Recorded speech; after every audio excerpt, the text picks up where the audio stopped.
Why does everything suck?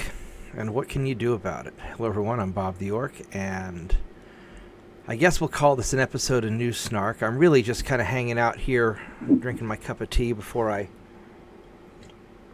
play some games and go to bed. And I was thinking about this today in relation to my next Ultimate Admiral Dreadnoughts video, that good luck is often a combination of planning, preparation, and sufficient allocation of resources. The reason I'm able to play these games on impossible mode is I have a plan, I get prepared, and I properly allocate my resources so I can do what I need to do to go beat these games. It's the same thing in life.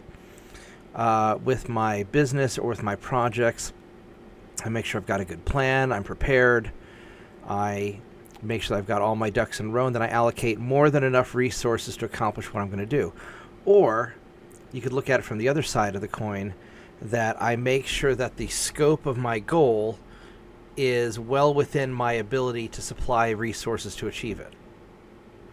Now, this of course helps if the big government and special interests aren't just robbing you blind at every opportunity.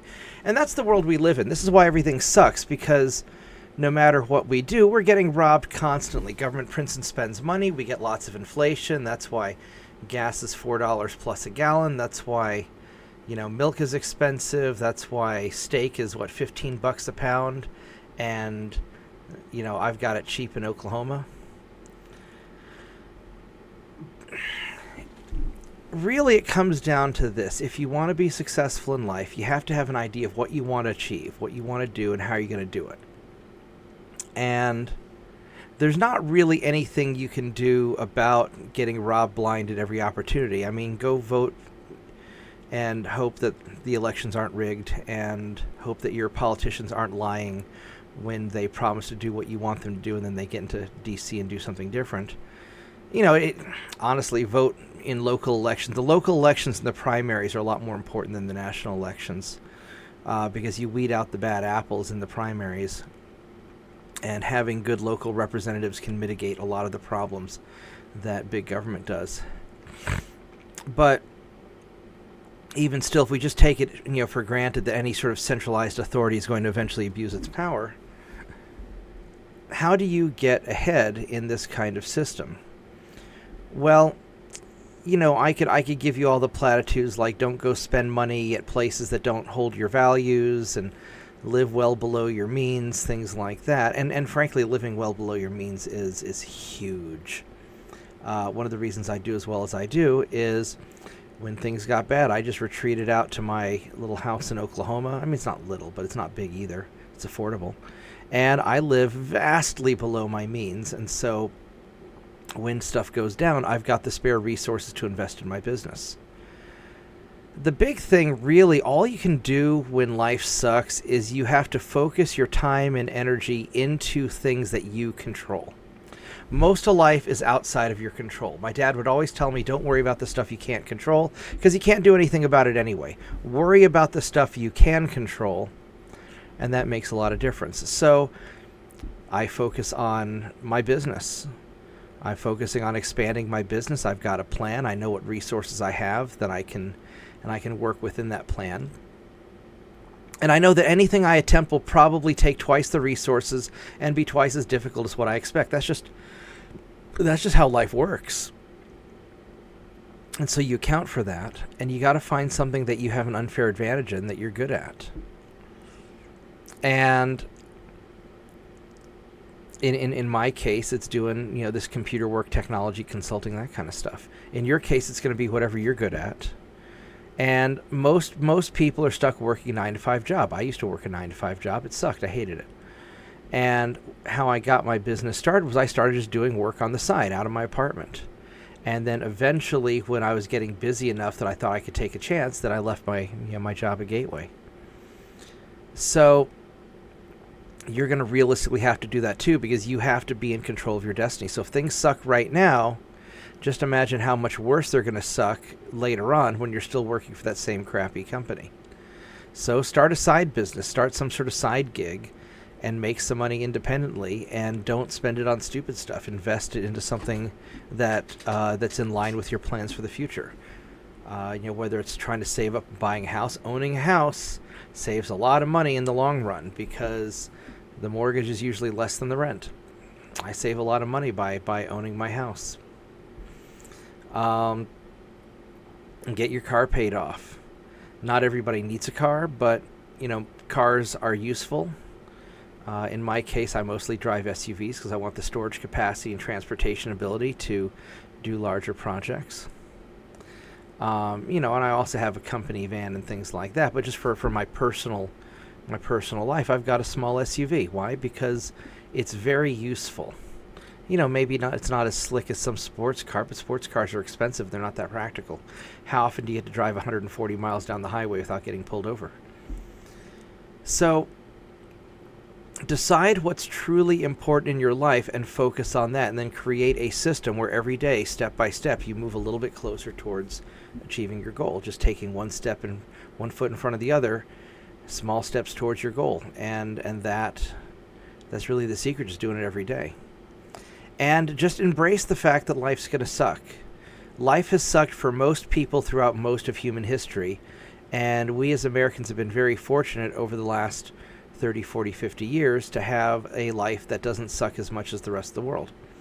And probably for most of American history, our life didn't really suck as much as the rest of the world. But, as our government continues to betray us and as they continue to invite basically the rest of the world to America without having any plan for what to do with all these people, our standard of living is going to continue to decline because they're taking stuff from us and giving it to other people. It doesn't matter who they're giving it to, whether they're giving it to illegals here, getting it blown up in Ukraine, or often in Africa or wherever. It doesn't really matter.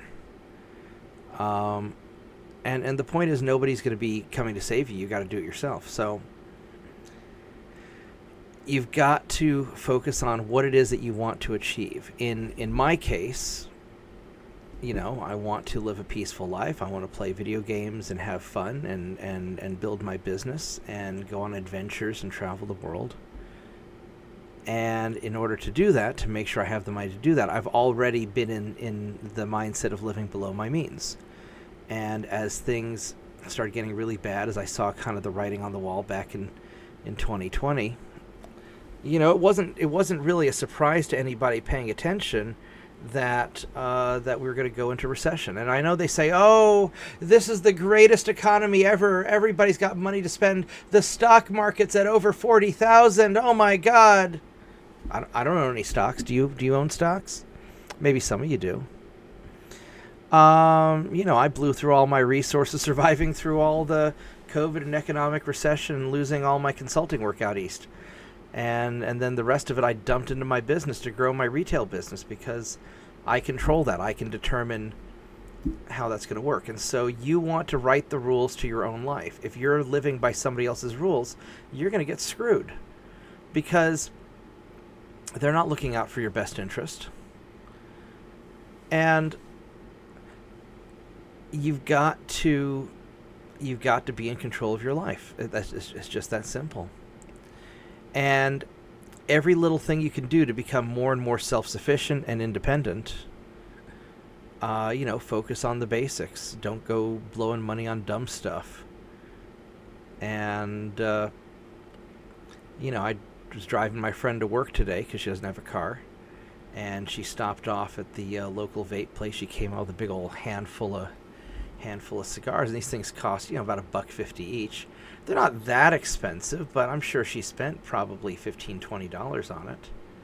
And if that's her goal, if that's what she wants to do, it's her life. She can do what she wants to do. But that's $15-$20 that you can cook a meal at home for $5.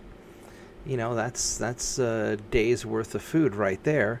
And if she's doing that every couple of days, I'm sure she spends $150 to $300 a day, a month. I'm sorry, $150 to $300 a month on cigarettes. Or I had this buddy in college, and he and his wife, they were always drinking and smoking. They probably spent, they spent like $1,000 a month on booze and tobacco. Cut out all the wasteful stuff because right now the economy's not, unless you're making really good money, you could afford it. Put it towards something that's going to get you ahead. Put it towards getting a house. Put it towards building a business. Put it towards paying off your car. Put it towards not running up a bunch of credit card debt, because the banks are certainly not going to do you any favors. Anyway, so that's kind of my just general advice. And,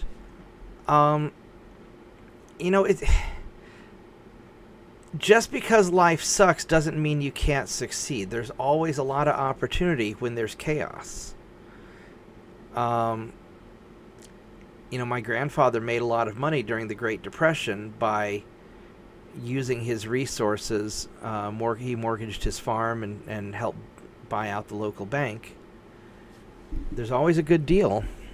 I hate to say it, but like right now, for example, in computers, people sell their computers cheap because they're screwed, and or they can't afford to fix their broken computer, so they sell it. We buy it, we fix it up, we can turn around and resell it. There's a lot of opportunities out there if you have the resources. So one of the things you need to be doing right now is saving your resources and looking for those opportunities. And there's a lot of opportunity out there. America's still the land of opportunity. It's maybe not as much opportunity as we had before, but there's still a lot of opportunity out there. And I guess you could always be like a Boogaloo boy and stock up on all the guns and ammo and wait for the zombie apocalypse, but I don't know. I hope we never get to that point. Because if it does, it's going to be truly awful, and we're not going to want to live in that world. And I think really how we change things is as we become more and more self-sufficient and give the big businesses and big government and special interests less power. Just don't buy into their bullshit. If some, research institute wants to tell you, oh, you should do things this way, well, fuck them. If it's not your best interest, don't do it. Take care of yourself, take care of your family, take care of your friends. And screw these big guys. And if you're self-sufficient, they can't do a lot about it. Trade favors with people. Trading favors is free. They can't tax that. They can't steal that. And build local community. Build up good relations with your friends and family. Surround yourself with good people that'll have your back when things go bad. And that's how you get ahead. One of the reasons I'm doing as well as I am in my business is I have wonderful friends who help me out, and I help them out. And we're all kind of pursuing our dreams, and we're helping each other get there, one step at a time. And it's not going to happen overnight. It's going to take a lot of discipline and a lot of hard work, but you'll get there. Just wake up every morning and do a little bit, move a little bit forward every day. I've got a video somewhere about like the 4 or 5 things you do every day to have a good life, and it's true. The big thing is do something productive every day that meets your short-term needs. That way you're covered, because you got to eat, you got to pay the bills. And then do something each day that moves you towards your long-term future goals, because that's how you get ahead. And then, focus on your health, because that's all you got. You only got one life. Maybe you'll die and get isekai'd and reincarnated in some magical world and be a superhero, but most likely, this is your only life you got. So make the best of it. Take care of your health. And then do something every day to improve your knowledge. Develop useful skills. If you have useful skills, you'll always be fine, no matter how bad the world gets. And then do something each day to improve your local environment. Make your life more efficient. Clean your room. Make your house better. Do something that improves your life and your living conditions, and that'll just help you with your morale and your enthusiasm towards life. So that's what I got. Those are my thoughts tonight. So I'm gonna go drink some tea. I'm gonna go snuggle my dog, and I'll probably get to working on that on my next Ultimate Admiral Dreadnoughts video. It's a pretty good series. It's long. It's kind of in the weeds for people who like strategy games. And I'll see everybody next time. You guys take care. Goodbye.